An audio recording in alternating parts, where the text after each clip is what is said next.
intro dulu.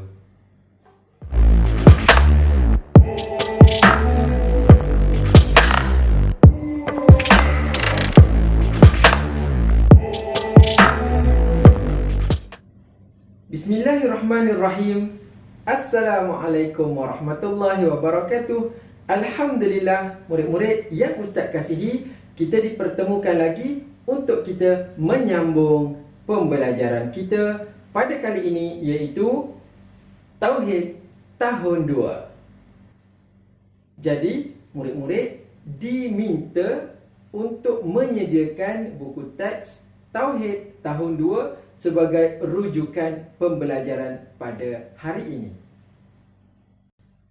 Baiklah murid-murid, pada kali ini kita akan masuk kepada tajuk dalil nakli berkaitan dengan beriman kepada malaikat.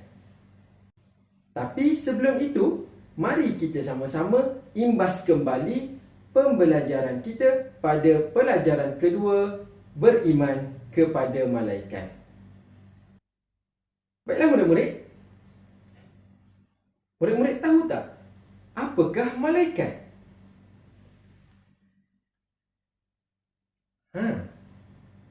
Malaikat adalah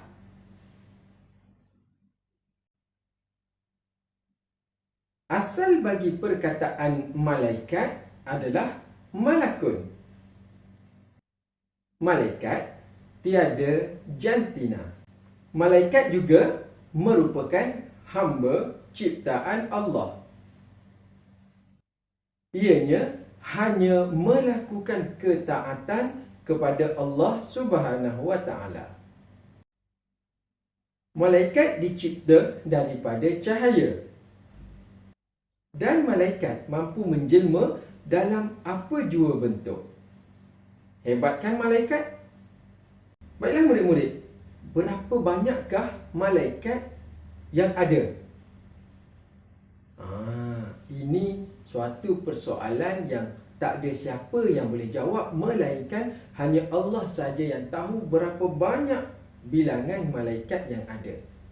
Sebagai seorang Islam, kita wajib mengingat dan menghafal 10 sahaja nama malaikat serta tugasan-tugasan malaikat.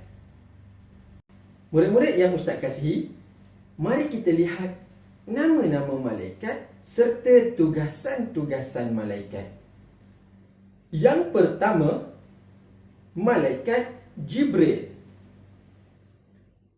Malaikat Jibril bertugas sebagai penyampai wahyu. Okey, kita ulang. Malaikat Jibril bertugas sebagai penyampai wahyu kepada semua nabi dan rasul. Kedua, malaikat Mikail. Ada di kalangan murid-murid ustaz ni bernama Mikail, bukan? Baiklah, malaikat Mikail bertugas sebagai penyampai rezeki. Malaikat Mikail membawa rezeki daripada Allah Subhanahu wa Ta'ala untuk semua makhluk yang berada di atas muka bumi ini, termasuk manusia, haiwan, tumbuh-tumbuhan, jin dan sebagainya. Seterusnya, yang ketiga iaitu malaikat Israfil. Apakah tugas malaikat Israfil? Malaikat Israfil ditugaskan oleh Allah Subhanahu wa Ta'ala untuk meniup sangkakala. Bila berlakunya tiupan sangkakala? Pada hari kiamat kelak. Malaikat yang keempat iaitu malaikat yang ditakuti oleh semua makhluk. Siapakah dia? Dia adalah malaikat Israel. Siapakah dia? Ya, malaikat Israel. Malaikat Israel ditugaskan untuk mencabut nyawa sekalian hidupan yang ada di muka bumi. Jadi semua makhluk bila dengar je nama malaikat Israel, mereka akan rasa takut. Macam tu. Seterusnya, malaikat Munkar dan malaikat Nakir. Malaikat Munkar dan Nakir ditugaskan untuk menyoal orang yang telah mati. Bila dibawa ke alam kubur, maka malaikat Munkar dan Nakir akan datang kepada si mati tersebut untuk menyoal apakah amalan, apakah perbuatan yang telah dia lakukan semasa dia hidup. Seterusnya, malaikat Rakib. Malaikat Rakib tugasnya mencatat amalan setiap manusia, iaitu amalan yang baik-baik sahaja. Seterusnya, malaikat Atid. Malaikat Atid bertugas sebagai pencatat amalan keburukan. Apa dia amalan keburukan itu?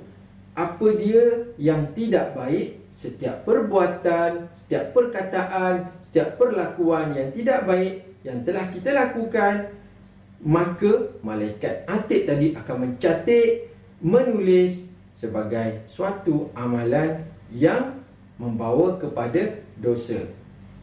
Seterusnya, malaikat Ridwan. Ada juga di kalangan kita yang bernama Ridwan. Mungkin ibu dan ayahnya meletakkan nama tersebut mengambil daripada nama malaikat Ridwan. Malaikat Ridwan ditugaskan menjaga pintu syurga, yang mana malaikat Ridwan ini akan mengalu-alukan setiap kedatangan manusia yang berjaya masuk ke dalam syurga dengan muka yang tersenyum. Dan yang terakhir, iaitu yang ke-10, malaikat Malik ataupun Malik Zabaniyah. Malaikat Malik ini ditugaskan untuk menjaga neraka. Jadi, setelah kita mengetahui nama-nama 10 malaikat serta tugas-tugas malaikat-malaikat ini, jadi di sini kita lihat pula pada bahagian hukum. Apakah hukum mempercayai dan beriman kepada malaikat? Hukum beriman kepada malaikat adalah wajib bagi setiap Muslim.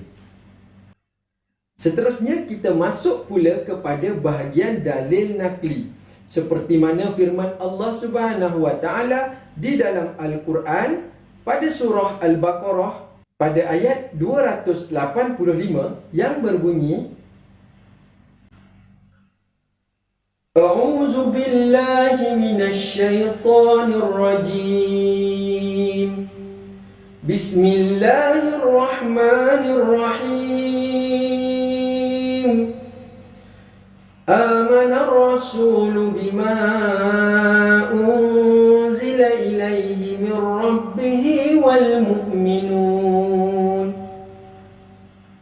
Kullun amana billahi wa malaikatihi wa kutubihi wa rusulihi la nufarriqu baina ahadin min rusulihi wa qalu sami'na wa ata'na ghufranaka rabbana wa ilaikal masir.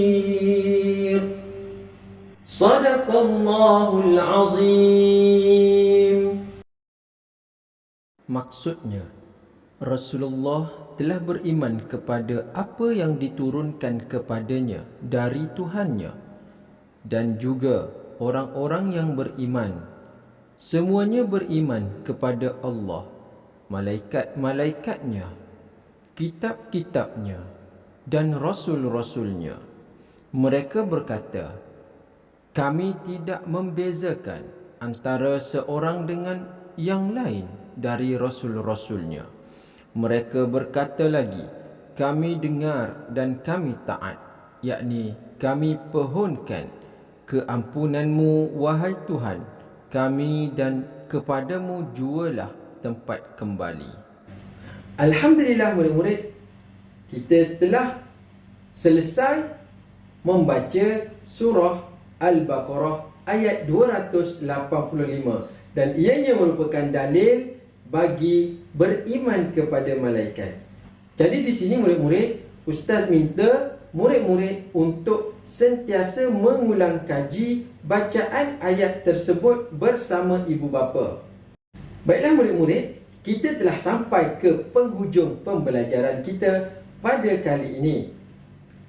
Jadi, suka untuk Ustaz ingatkan kepada murid-murid dan penonton yang belum menekan butang subscribe, boleh berbuat demikian agar setiap apa info dan maklumat serta video-video yang terbaru akan terus dapat kepada newsfeed murid-murid serta penonton sekalian. Dan sekali lagi, Ustaz ingatkan kepada murid-murid, sentiasalah membuat ulang kaji, membaca serta menghafal apa yang telah kita pelajari pada hari ini dan hari-hari sebelumnya. Akhir kalam daripada Ustaz, wabillahi taufiq wal hidayah. Assalamualaikum warahmatullahi wabarakatuh dan bye-bye.